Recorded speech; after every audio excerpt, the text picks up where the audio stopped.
What's up, guys? Steven here. Today, Trump and Mamdani met up in the Oval Office and gave a surprising press conference. I watched this live on stream with my YouTube audience, but I'm going to break down some of the critical moments here with you guys. Stay till the end because I'm going to cut out all the fluff and just keep the key points of this interaction between the newly elected Zohran Mamdani and President Trump in this key meeting today in the Oval Office. So it opens up with a pretty good statement from Mamdani, basically breaking down that the main thing he talked to President Trump about was affordability in New York City. Congratulations, Mr. Mayor. Thank you, Mr. President. Thank you. I appreciate it. Please. I appreciated the meeting with the president, and as he said, it was a productive meeting focused on shared admiration and love, which is New York City, and the need to deliver affordability to New Yorkers, the 8.5 million people who call our city their home, who are struggling to afford life in the most expensive city in the United States of America.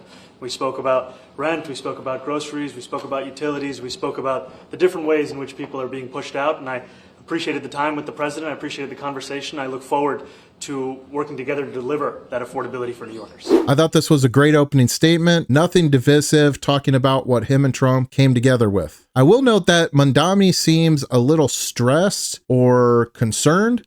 I kind of thought maybe he took a beatdown from Trump when they first started, but it seems like it's just nerves. I mean, he was kind of a nobody a few months ago, and now he's standing in the Oval Office giving a press conference in front of reporters with the President of the United States. So the reporter asked Trump if he still feels Mamdani is a communist, as he has described him. And Trump says this. I mean, he's got views that are a little out there, but who knows? I mean, we're going to see what works, or he's going to change also. We all change. I changed a lot. From when I first came to office. It's now quite a while ago. It's quite a while. My first term was great. We had the greatest economy in the history of our country. We're doing even better now. We're doing much better now than we did even the first term.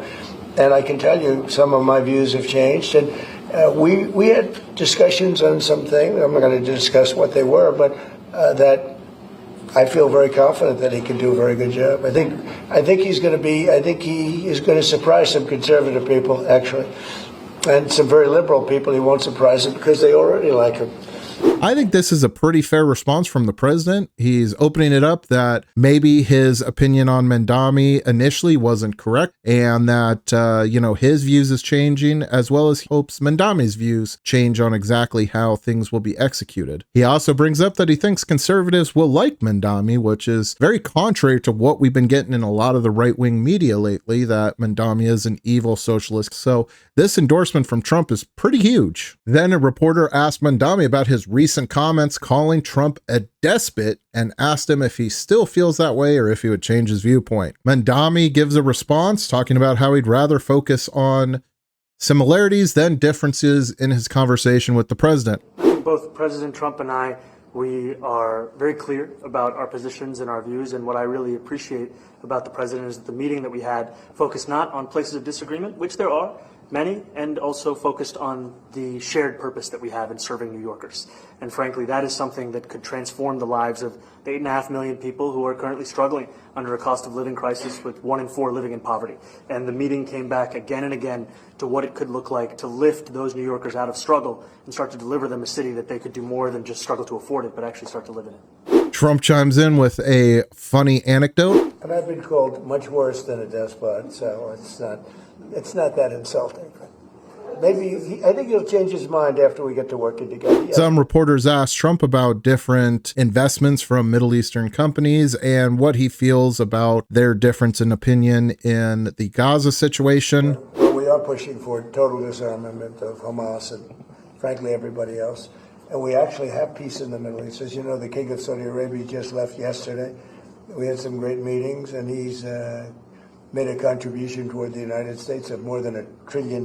We have now over $20 trillion coming in. No country has ever had anything like that, not even close. If you go to 2 trillion or 1 trillion, it's a lot. We have 20 or $21 trillion. I think that Hezbollah has been a problem in Lebanon, big problem. We're working with Lebanon. We're working with everybody in the Middle East. Trump retorts saying that they're mostly on the same page and want peace. That's another thing I think we have in common. We want to see peace in the Middle East, and we actually have now, for the first time, peace in the Middle East after 3,000 years.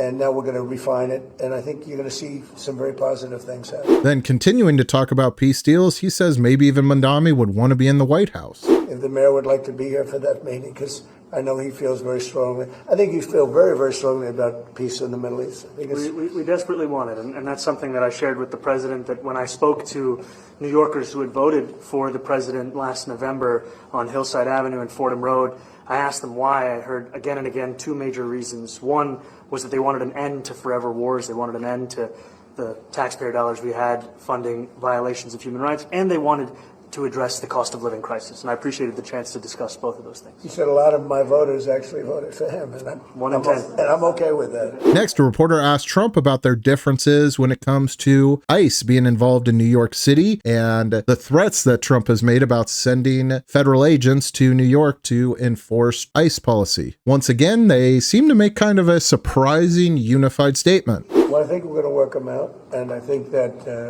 if we have known murderers and known drug dealers and some very bad people, we want to get them out. And the mayor wants to have peace. We discussed this at great length, actually, maybe more than anything else. He wants to have a safe New York. Ultimately, a safe New York is going to be a great New York. If it's not safe, no matter how well we do with pricing and with anything else, we can talk about anything you want. If you don't have safe streets, it's not going to be a success. So we're going to work together. We're going to make sure that if there are horrible people there, we want to get them out. I think he wants to get them out, maybe more than I do. So we'll work together. We discussed it at great length. I think it's kind of interesting that Mamdani's actually shaking his head yes, while Trump is talking about ICE deporting criminals from New York. Then a reporter asked an interesting question to Mamdani, saying if he was inspired by any of President Trump's campaign tactics in his mayoral campaign in New York. Zohran kind of dodged the question and mostly took it as an opportunity to talk about the affordability in New York and making that a key agenda. Well, I actually told the president that, so much of the focus of our campaign has been on the cost of living crisis. And when we asked those New Yorkers who had voted for the president, when we saw an increase in his numbers in New York City, that came back to the same issue: cost of living, cost of living, cost of living. And they spoke about the cost of groceries, the cost of rent, the cost of Con Ed, the cost of childcare. And too often politicians are looking to lecture to New Yorkers what they should care about as opposed to listen. And when we spoke to those voters who voted for President Trump, we heard them speak about cost of living. We focus on that same cost of living, and that's where I am really looking forward to delivering for New Yorkers in partnership with the president on the affordability agenda. Trump jumps in, putting some of the blame from the affordability issues in New York onto corporations in New York rather than necessarily on how the country's being ran. And I think we have to work a little bit. We talked about Con Edison. We have to work a little bit on getting the prices because, we've gotten fuel prices way down, but it hasn't shown up in Con Edison. And we're going to have to talk to them. If we're sending them fuel at a much lower price than it was a year ago, which is true, we have to get Con Edison to start lowering their rates. Absolutely. After that, there's a few questions directed only at Trump that I'm going to skip over. Just basic stuff covering war in Russia, UK relations, stuff like that. Then a reporter asked Mamdani about the House bill that just passed to condemn socialism as a political practice. I have to be honest with you, I focused very little on resolutions. Frankly, I've been focusing... Yeah, socialism. I understand. I think the focus is on the work at hand. I can tell you I am someone who is a Democratic Socialist. I've been very open about that. And I know there might be differences about ideology, but the place of agreement is the work that needs to be done to make New York City affordable. That's what I look forward to. Then, probably one of the most entertaining parts from the press conference, a reporter actually asked Mamdani about calling Trump a fascist and if he still agrees with that. I've spoken about... That's okay. You can just say yes. Okay. Okay. Yeah. It's easier. Yes. And I actually really like the response from Trump here because they understand the difference between political rhetoric and explaining actual viewpoints to people. Unfortunately, in our world nowadays, saying a clickbait word works much better to get your message out there than having a long theological discussion about policies or principles. Next, a reporter asks a very interesting question about how Democrats have been mostly running New York, and since New York is having so many issues, do you think Democratic policies are to blame? Asking both the president and Mamdani for their viewpoints. Look, I think that there are many things in our city where we have to own the responsibility of it, things that existed long before the president was the president. And those are also part of the message of our campaign was to take on a broken politics of the past. And I ran against a number of candidates who represented different versions of that past. And what we found time and again is that working people were left behind in the politics of our city. And what we're looking to do is put those people right back at the heart of our politics so that we don't have a situation where we're in the wealthiest city in the history of the world, and yet 1 in 5 can't even afford $2.90 for a Metro card. You know, we had some interesting conversation, and some of his ideas really are the same ideas that I have. But a big thing on cost, you know, the new word is affordability. Another word is just groceries. You know, it's sort of an old-fashioned word, but it's very accurate. And they're coming down high. They were, you know, we had, both of us, we had the highest inflation in the history of our country the last 4 years under the Biden administration, and we've got inflation down now to a normal number. It's going to go even a little bit lower than that. Then a reporter asked a not so greatly worded question about ICE in New York City and the laws and the federal government. It wasn't a great question, but the gist was, do you think like federal law supersedes state or this, that when it comes to the ICE question? And Mamdani responded. You want to respond? Yeah, I think what I've shared with the president is our desire to not only follow the laws of our own city, laws that protect New Yorkers, but also a desire for consistency in our politics across the board. And that's something that we've talked about and something that I know many New Yorkers want. We discussed ICE and New York City, and I spoke about how the laws that we have in New York City allow for New York City government to speak to the federal administration for about 170 serious crimes. The concerns that many New Yorkers have are around the enforcement of immigration laws on New Yorkers across the 5 boroughs, and most recently we're talking about a mother and her 2 children, how this has very little to do with what that is. What we did is we discussed crime. More than ICE per se, we discussed crime. And he doesn't want to see crime, and I don't want to see crime. And I have very little doubt that we're not going to get along on that issue. He wants to, and he said some things that were very interesting as to housing construction, and he wants to see houses go up. He wants to see a lot of houses created, a lot of apartments built, etc. And you know, we actually people would be shocked, but I want to see the same thing. Then a reporter is asking Zohran about his comments that he wants to tax white people more, and the president and Zohran seem to have a little bit of an exchange because that's somewhat of a fake news story or a twisting of his words, and so they have kind of a laugh about that. And then Zohran gave his response to the question. We focused on affordability. We focused on the cost of living crisis. What I will say is that I am very much interested in property tax reform, because what we see right now in New York City is a system that is so inequitable that it can't even stand up in court. And the president and I spoke about the importance of not only building more housing, but also making sure that regulation of housing is something that is manageable to actually get through and not the cause of yet another weight that we see. The reporter pushed back, saying Mamdani wanted race-based policies around property taxes, and Mamdani responded.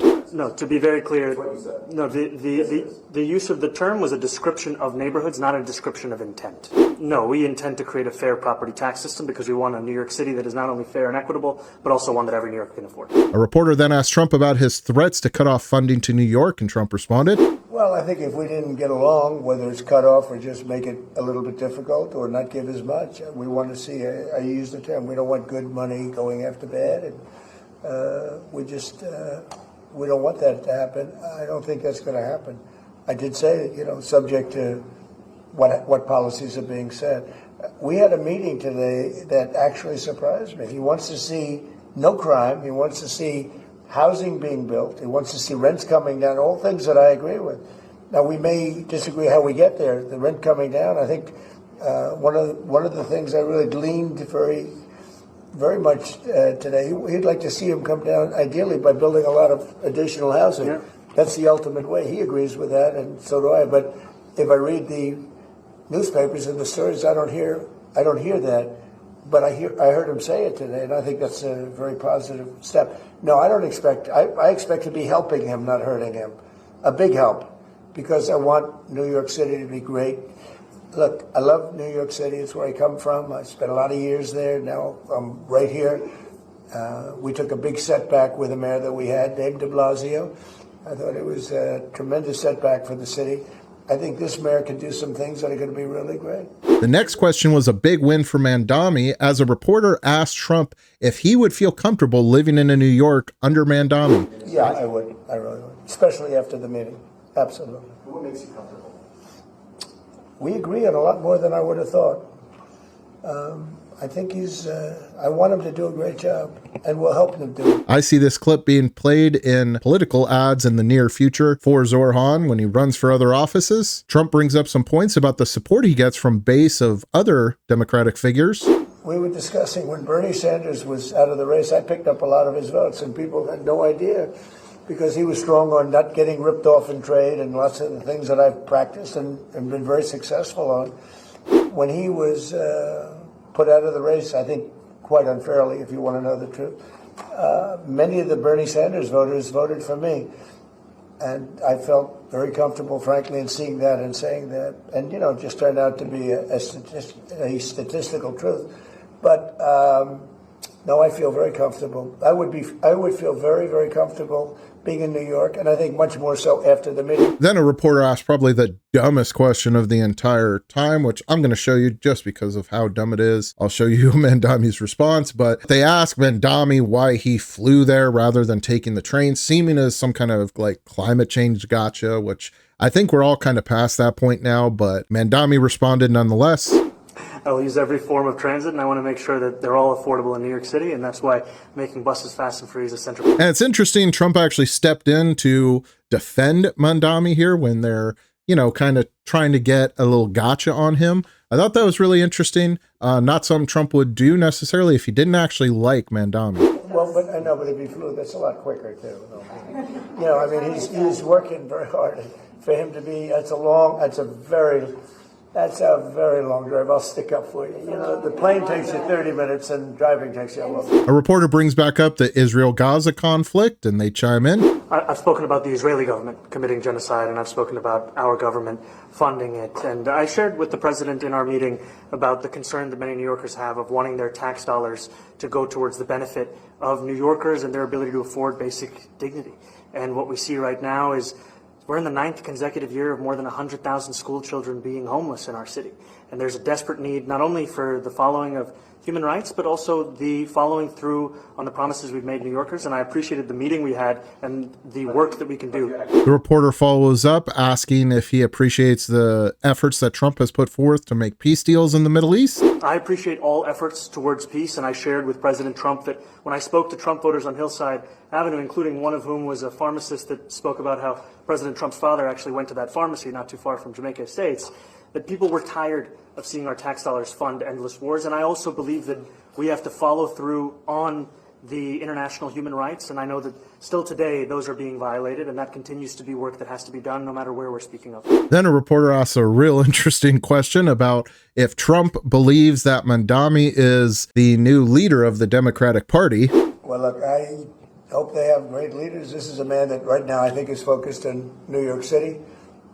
I really think he has a chance to do a great job. We're going to help him, but I really think he has a chance to do a great job. But I'll let you answer that. Do you consider yourself the leader of the Democrats? I think it's more appropriate for him. I consider myself the next mayor of New York City, and I keep my horizons firmly on New York City, and I appreciate the meeting with the president, which focused again on the 5 boroughs and whether New Yorkers could afford to live there. By the way, being the mayor of New York City is a big deal. Absolutely. I always said, one of the things I would have loved to be someday is the mayor of New York City. Being the mayor of New York, and especially now, because I think you're at really a turning point, one way or the other. It could go great, or it can go in a different direction. And I think you really have a chance to make it great. Mr. President, you say you love. Then a reporter asked Mamdani if New Yorkers love Trump, and he dodged it as best as he could, but actually made a statement fairly unifying between him and Trump's shared viewpoints. New York City loves a future that is affordable, and I can tell you that there were more New Yorkers who voted for President Trump in the most recent presidential election because of that focus on cost of living, and I'm looking forward to working together to deliver on that affordability agenda. Then Trump jumps in talking about the popularity of Mamdani and how crazy the press have been. I tell you, the press has eaten this thing up. I've had a lot of meetings with the heads of major countries. Nobody cared. This meeting, that you people have gone crazy. Outside you have hundreds of people waiting. This is just a small little group. For some reason, the press has found this to be a very interesting meeting.